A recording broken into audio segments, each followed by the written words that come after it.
But the big moment in Blankfein's testimony, though, was when he talked about a former Goldman board member who allegedly passed information to Raj Rajaratnam. Our next guest says that the case could change the way Wall Street does business. We're joined now by Seth Berenzweig of Berenzweig Leonard. His firm specializes in corporate and executive compliance issues, and he's been helping us digest all of this on InBusiness. Seth, what was the bottom line out of yesterday's drama on the stand? The bottom line from yesterday's testimony was that Mr. Gupta, the board member at Goldman, provided a private secret roadmap to Raj on how to make money. That was the bottom line that happened yesterday. It was a rather dramatic testimony.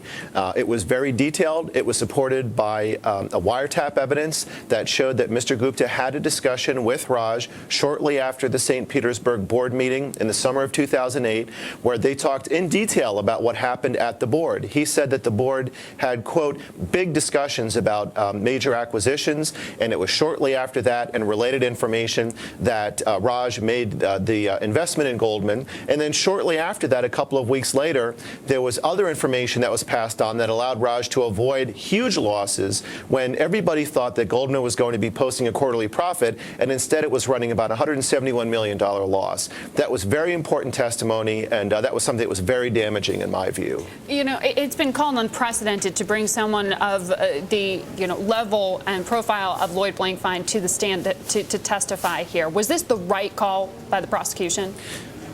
It turns out that it was. I think that the prosecution had a good day yesterday. There was a blistering cross-examination. I thought that the defense counsel did a pretty good job. He landed a few punches on Blankfein, but he failed to knock him out. He tested his veracity and his accuracy with regard to the board memo at the St. Petersburg meeting, and he said, isn't it a fact that there's nothing in this memo that specifically points out those potential acquisitions? And in a moment of drama and silence, Blankfein looked at the paper, but he was able to collect himself, and he pointed to a part of the memo that talked about strategic review and discussion, and then he was able to tie it back. All right, Seth, we look forward to checking back in with you. Appreciate it.